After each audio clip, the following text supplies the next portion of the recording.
Chapter 2. Jeff's Perspective. I was in Molly's cabin. I had killed all her friends, and now she needed to pay for what she had done to Naomi. Please, Jeff, don't hurt me. I promise it won't happen again. It's too late to promise anything now, I said. She backed up and hit the cabin wall. She looked around. If you're looking for something to use to get away, it's not going to work. I held the knife up. She looked up. Isn't that the knife I used to cut your friend open? She covered her mouth. I laughed manically. Of course it is. Now, I'm going to kill you with it. I stabbed her in the chest and whispered in her ear, Go to sleep. I stood up and was about to walk out when I saw a light just outside the cabin. I dove under one of the beds. The cabin door slowly opened and a girl walked in and shined a light around the cabin. The light shined on the back wall where Mallory's body lay. Whoever was in the cabin walked over to Mallory's body and screamed, This can't be happening. It was Naomi. I held my breath, hoping she would notice someone else was in here. She pointed the flashlight around the cabin. I looked around too. The light ended up on my knife. I froze. Please don't see my knife, I thought. She dropped the flashlight. I really hope you didn't do this, Jeff. I stopped. Did she know I was in here, or was she talking to herself? I'm going to have to ask him tomorrow, I guess. She ran out of the cabin, and I climbed out from under the bed. I picked up my knife and walked outside. I looked down. I needed a shower and a change of clothes. I was covered in blood and what smelled to be of lavender perfume. I walked through the forest to find the bathhouse. I didn't need anybody seeing me all bloody. After my shower, I went back to my cabin and fell asleep. I woke up the next morning to a pillow on my face. What in the world? I sat up. Good morning, Jeff, I heard Joshua say. Sometimes this boy can be too happy, I thought. I got out of bed and put on a different hoodie. I went outside and walked around some. The memories of last night came creeping into my mind. I started laughing. I really don't know why, but I did. I ended up walking to the lake and walked along the shoreline. I heard someone singing and walked a little further down the shoreline. I saw Naomi with her headphones in singing one of her songs. I quietly went over and sat beside her. She stopped singing and listening to the music. You have a very nice voice, I said. She jumped a little. Thanks, Jeff. She didn't look too happy to see me, and I was afraid I knew why. I smiled slightly. So, have you heard about what happened to Mallory in her cabin? No, what happened? She and her whole cabin were murdered last night. I acted surprised. Who would do something like that? Yeah, so the cabin is having us leave early. They don't want anyone else dying. I frowned and thought, didn't expect that one coming. I need a ride home, I said. She looked at me and pulled her phone out. Hi, Mom. Campus having us leave early. I need you to pick me up and pick my friend up. He doesn't have a ride back home. Yes, ma'am, he's a boy. No, ma'am, we aren't. Yes, you will get all the details on the way home. Love you. Bye. I laughed. My mom isn't even that nosy. My mom isn't nosy. She just is very curious. She looked at her phone and sighed. I wonder what would have caused this to happen to them, she said. Well, sometimes people like that deserve to die, I said. She gave me a look that said, What are you trying to say here? I'm going to go and pack my things, I guess, I said. Yeah, okay. I left the lake area and went back to my cabin. When I got there, everyone else's things were outside the cabin. I sighed. Why did I do it? I walked in and stuffed things in my bag. After I was done with all that, I put my things outside the cabin door and decided to go back to the lake and see if Naomi was still there. As I walked, I thought about confessing about what I had done. But then I thought, do you really want to go to jail? For some reason, I answered my own question out loud. No, I don't want to go to jail. I got back to the lake and looked around. Naomi wasn't there. Weird. I walked down to where we were sitting earlier and sat down. That was fast, I heard someone say. I looked around and then up in a tree. Naomi was hanging upside down with her headphones in. Oh, yeah. I just kind of stuffed everything in my bag. I see. She dropped down from the tree. My mom should be here soon. She looked at her watch. I wonder if they will be serving lunch before we leave, I said. I don't think so. They want everyone out of the camp as soon as possible. Because of the killings. They are shutting this place down now, she sighed. I had so many memories from when I was a kid and used to come here during the summer when my mom was a counselor here. Man, she looks really bummed out, I thought. She took off her small backpack and opened it.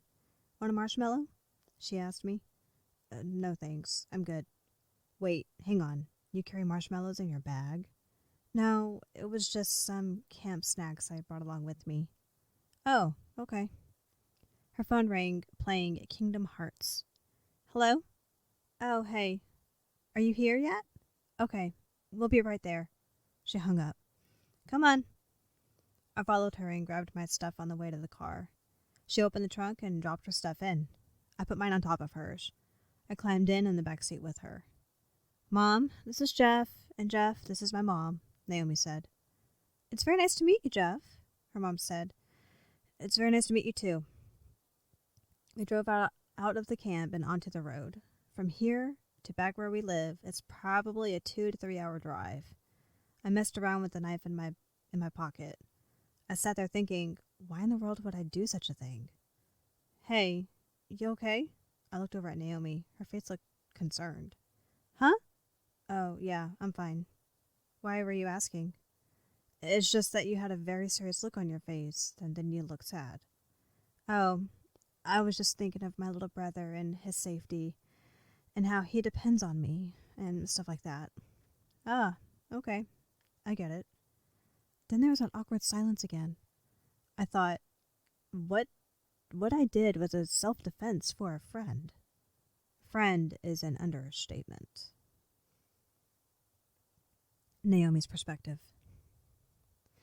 I wonder what's going on through that head of his right now. The times when you wish you had a mind-reading powers. I merely slapped myself. What am I thinking right now? Right? Why would someone want to murder a whole group of teenage girls? I looked over at Jeff. No, it couldn't have been him. He's too sweet to kill someone. Don't know why I would think that. I shook my head and looked out the window. I plugged my headphones in like I always do and fell asleep. I woke up in my house, in my room, when I heard a window break. Then all I heard was a scream. Mom? Are you okay? I called. No answer.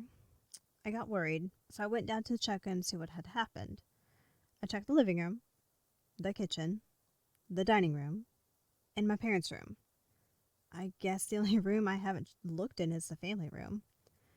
I was reluctant about going in there, so I went into the kitchen and grabbed the largest knife in the knife drawer, which was about 7.5 inches long.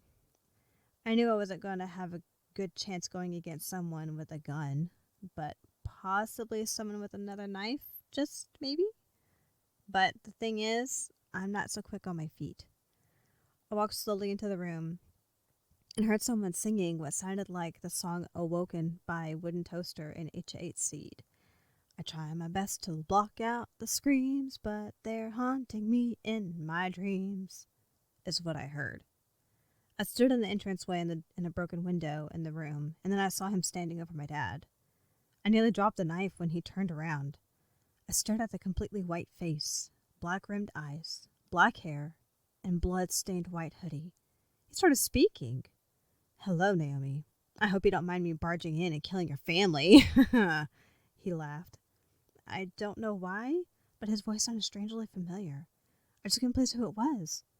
I gripped the knife. I can't stand there and not do anything. I had to avenge my parents' death. I stepped into the room and started walking toward him. Half my brain was screaming, "What are you doing? You're going to get killed!" The other half was screaming, "You aren't afraid! Avenge your parents and kill him for his crime!" Why are you doing this, Jeff? I stood a few feet away from the boy and looked him dead in the face. If you're wondering why I did this, it's because I thought it was about time for your parents to go to sleep. He pointed the knife at me, and I thought it was about time for you to go to sleep. I took one step and felt something go into my chest. I dropped the knife and watched as crimson blood spilled on the carpet. My blood. You're too slow, the boy said in a taunting voice. I fell backwards and looked into his face, and it was like the face switched. I saw a boy with brown hair and blue eyes looking down at me. I finally managed to speak. Jeff, why? So, you finally noticed, did you? Too bad it's too late for you to do anything about it now. Everything was becoming dark. Just go to sleep now. I felt a hand on my face.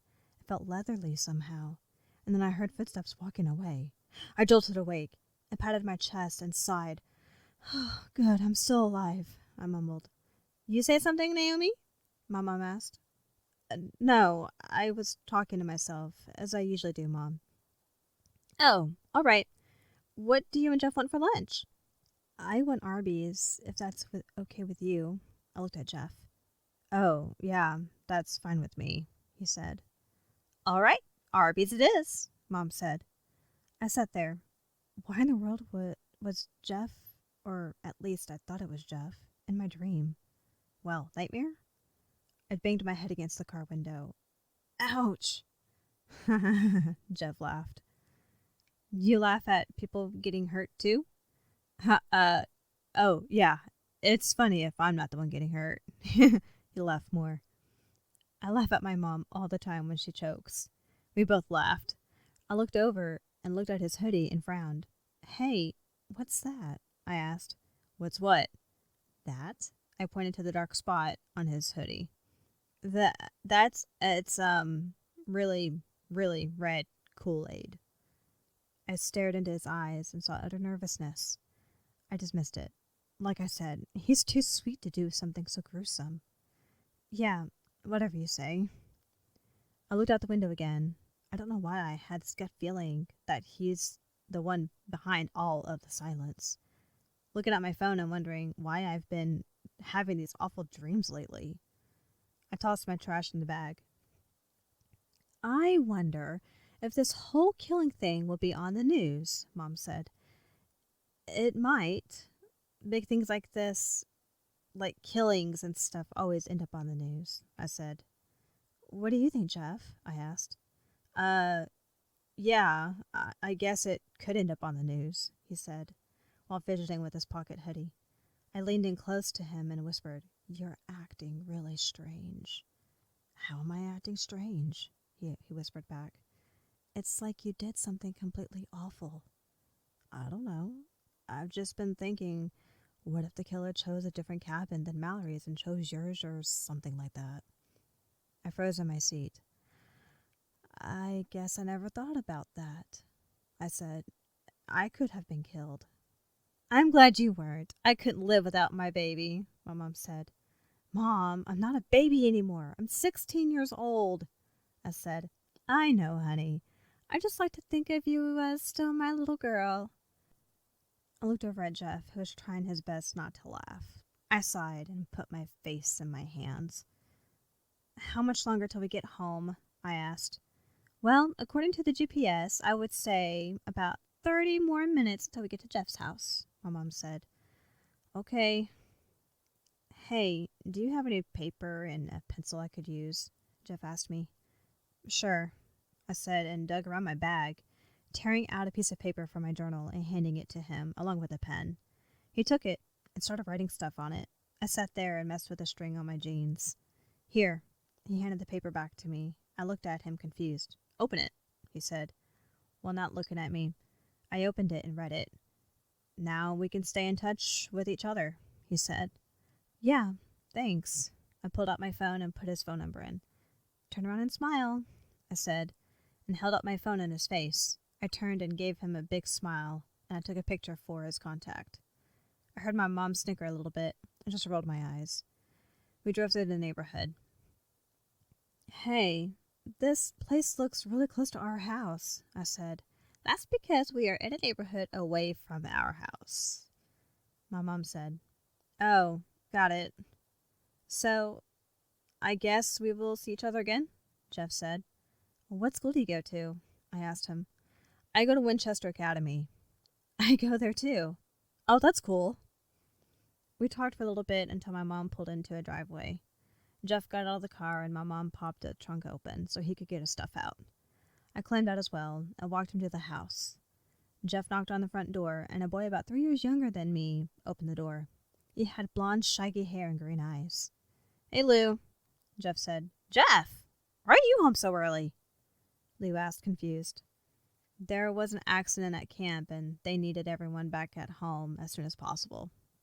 Lou looked at me. "Who is this?" He pointed his thumb at me. "She's a friend I met at camp." "Lou?" "This is Naomi. Naomi, this is my brother Lou." "Hi," I said. "Hey, are you Jeff's girlfriend?" Jeff looked his brother on the forehead. "No, she's not." My mom honked her horn. "I guess I better go. See you later, Jeff. Bye, Lou." I ran to the car so Jeff couldn't see the redness in my face. I hopped in the front seat and my mom drove off.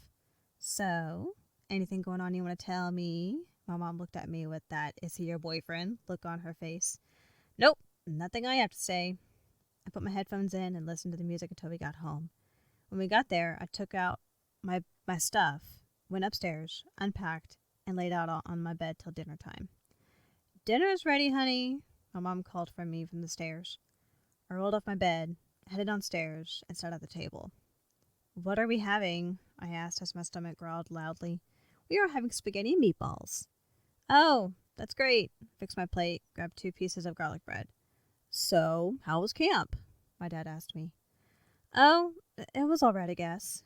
"Did anything interesting happen there?" "Yeah, a whole cabin of girls got murdered." There was silence. "Let me make sure I heard you correctly. You said a whole cabin of girls was murdered?" "Yep, you heard correctly," I said, and took another bite of my food. How could someone do something so ruthless and vile? I shrugged and finished. "Thanks for dinner, Mom." I got up, washed my plate, grabbed my phone along with my headphones, went upstairs, closed my door, and read a book or two and drew some stuff. Tomorrow is Monday, which means school! I screamed into my pillow and looked at my phone.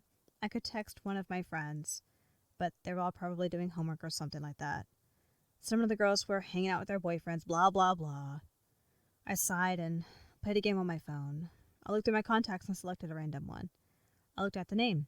Jeff. "Hey, it's Naomi. What's up?" I waited, and my phone played the text message tone. "Oh, hey. Nothing much, just bored out of my mind." "Ha! Same here." I figured all my friends were busy, so I didn't want to text them.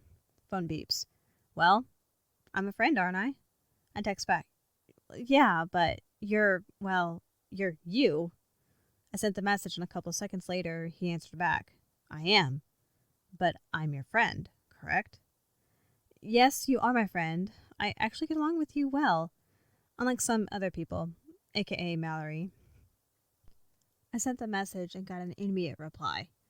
"Oh, go turn on the news channel right now." "Okay." I walked downstairs and sat on the couch and turned on the news. "There has been a recent discovery of a cabin of girls found dead this morning at the camp known as Camp Ivy." I sat there intrigued by what I was hearing. "Here we have Mallory's mother, a victim of this terrible crime. Tell us, Miss Marsh, who do you think did it?" "I don't know who would want to hurt my sweet angel, darling Mallory." I laughed. "Yeah, only you would say that." I listened on. "We even had a beauty pageant to go to tomorrow, and my sweet baby girl was going to win her 70th trophy." "Yes, that's quite nice, but who do you think is responsible for this terrible feat?" "My sweet girl never had any enemies except for that one girl who lives next door to us." I feel sorry for whoever that girl must be. There was a knock on the front door. Oh boy, I just had to open my mouth, didn't I? I walked and opened the front door to see a bunch of news cameras and flashing lights. "See, just look at her. That's the face of a murderer!" I heard Mallory's mom yell. I shielded my eyes from the flashing lights. A camera was pushed in my face. "Tell us, did you kill the beauty queen Mallory?" I kind of stood there for a second and then took the microphone. "No, I didn't kill anyone. Yeah, sure, I hated the girl's guts, but you should know she's not as sweet and nice as you all think." I rolled my sleeves on my shirt and rolled my shirt up to my side. These cuts are proof that Mallory isn't the sweet and innocent girl you think that she is. She nearly killed me with her pink sparkly knife. The cameras turned to Mallory's mother. Is this true? Did your daughter have a pink sparkly knife? One of the reporters asked anxiously. She did. Yes, but... She was cut off. You heard it here, folks. The beauty queen Mallory was really a monster in disguise. That doesn't mean anything. That girl here committed this crime of killing my daughter and her friends. Miss Marsh was dragged back to her room while the camera people left. I walked back to the house and slammed the front door shut. Stupid reporters, this is why I don't watch the news. I looked at my phone and saw about 50 people had messaged me. I skipped through all of them and went straight to Jeff's message. I never expected that to happen. I sent a message back. Yeah, some people are out of their mind crazy. My phone beeped. Yeah, I'm just glad you didn't say anything to make you look suspicious. Yeah, same here. Naomi, go take a bath and head for bed, my mom called from her room. Okay, I yelled back. I have to go. I'll text you later, probably see you tomorrow at school. I plugged my phone in and headed out of the room, and then I heard it beep. I might as well check on one more message before I go to bed. I looked at my phone. All right. I also have something really important to tell you. If I see you, that is. I put my phone down and walked upstairs to my room and started the bath. I wonder what he needed to talk to me about. I finished up in the bathroom and headed for bed.